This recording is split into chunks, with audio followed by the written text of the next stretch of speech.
अस्सलाम वालेकुम दोस्तों। हकीम ज़ा शाहिद आपकी खिदमत में हाजिर एक बार फिर एक नई वीडियो के साथ। दोस्तों आज की वीडियो जो है ये किसी नुस्खे पर मुनहसर नहीं है। दोस्तों मैं एक और नया टॉपिक शुरू किया है जिसमें आपको जड़ी बूटियों की पहचान करवाई जाएगी और उनके नुकसानात, उनके फ़वाइद और कहाँ पर पाई जाती हैं और उनके मतलब उनका बदल क्या है अगर आपको वो नहीं मिल रही और क्या उनका मसले क्या है कि उसके नुकसानात जो हैं उसको कैसे ख़त्म किया जा सकता है। तो दोस्तों मेरा इरादा है कि आपके साथ तमाम जड़ी बूटियाँ जितनी भी जड़ी बूटियाँ पाई जाती हैं उनके ऊपर वीडियोस बनाई जाए और आपको पहचान करवाई जाए। तो आज सबसे पहले जो मैं लेकर आया हूँ आप लोगों के सामने, आप लोग इसको बड़े अच्छे से जानते हैं, इसका आंवला इसको बोलते हैं। इसका हम मुरब्बा भी इस्तेमाल करते हैं। और ये लेकिन खुश्क आंवला है जो मतलब कि दवाओं में इस्तेमाल होता है। दोस्तों आपको बताता चलूं कि हिंदी और गुजराती में इसको आंबला बोलते हैं। आंवला नहीं, आंबला। और दोस्तों फारसी में इसका नाम है आंवला और अरबी ज़ुबान में इसको आमलज बोलते हैं और सिंधी में आनवारा। संस्कृत में इसके काफ़ी ज़्यादा नाम हैं। श्रीफल भी कहते हैं, अमृत फल भी कहते हैं, कोल फल भी कहते हैं और दोस्तों अंग्रेज़ी में इसको एम्लिक माइटोबलेन बोला जाता है।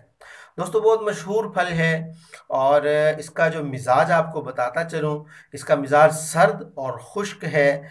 और दोस्तों इसके बहुत सारे फ़वाइद हैं क्योंकि बहुत से फ़वाइद जो है इससे हुक्मा लोग जो है लेते हैं। आपको बताता चलूँ कि मुक़व्वी आज़ाए रईसा, मुक़व्वी मैदा है और दोस्तों ज़हन और हाफ़ज़ा और कुव्वत बसर को ताकत देता है, मतलब कि आपकी बिनाई को तेज़ करता है।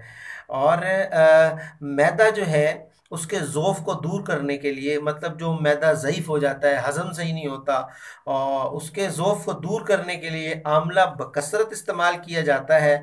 और प्यास की शिद्दत को ज़ाइल करने के लिए भी और मोशन लग जाते हैं, दस्तों को रोकने के लिए भी इस्तेमाल किया जाता है। दोस्तों इसका ये फ़वाइद तो मैंने आपको बता दिए। अब इसका जो है मैं आपको मुज़र बता दूँ कि ये कब्ज़ पैदा करता है और बड़ी शदीद किस्म की कब्ज़ पैदा करता है। दोस्तों एक और आपको इसकी ख़ासियत बताता चलूँ कि विटामिन सी आंवले के अंदर बहुत ज़्यादा मिक़दार में पाया जाता है। मैं आपको इस हिसाब से बता देता हूँ कि अगर 1 किलो आंवला हमारे पास ताज़ा आंवले होंगे तो उसमें 6000 यूनिट विटामिन सी के पाए जाते हैं और 500 कैलोरीज पाई जाती हैं। 500 कैलोरीज और 6000 यूनिट विटामिन सी के 1 किलो आंवले में पाया जाता है। दोस्तों इसकी जो खुराक है वो 3 माशा से 5 माशा तक है। खुराक जो है इसकी, अगर आप इसको अकेला इस्तेमाल करते हैं तो 3 माशा से 5 माशा इसकी खुराक है। और दोस्तों इसका जो मुज़र असरात है जो मैंने आपको बताया कि ये कब्ज़ पैदा करता है, तो उसका मुसले जो है कि आप इसकी कब्ज़ को, मतलब जो कब्ज़ करता है उसको कैसे दूर किया जा सकता है, तो उसका जो मतलब मुसले है वो जनाब रोगन बादाम और शहद है। मतलब अगर आप इसके साथ रोगन बादाम और शहद का इस्तेमाल करेंगे तो ये कब्ज़ आपको नहीं करेगा। तो दोस्तों अब आपको अगली बात बताता चलूँ कि जब आप इसको पंसारी से लेकर आएंगे तो आपको ये कुछ इस तरह इस हालत में मिलेगा।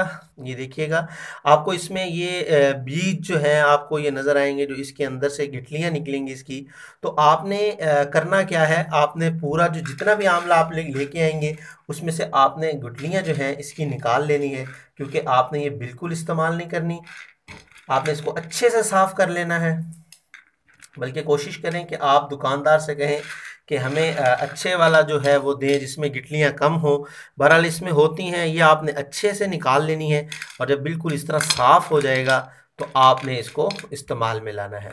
दोस्तों ये आज पहली वीडियो थी जड़ी बूटी के ऊपर और मैं एक प्लेलिस्ट बना रहा हूँ अपने चैनल के ऊपर जिसमें के मतलब जड़ी बूटियों की पहचान और उनके फ़वाइद के नाम से होगी। आज ये पहली वीडियो उस फ़ोल्डर में जाएगी और उम्मीद करता हूँ आपको ये वीडियो पसंद आई होगी। इसी तरह आइंदा भी तमाम जड़ी बूटियों पर वीडियोस बनाता रहूँगा। और उम्मीद करता हूँ आप वीडियो को लाइक करेंगे, शेयर करेंगे और मेरे चैनल को ज़रूर सब्सक्राइब कर लीजिए, ताकि मैं आपके लिए ऐसी वीडियोस लेकर आता रहूँ। तो हकीम ज़ा शाहिद को इजाज़त दीजिए। अल्लाह हाफ़िज़।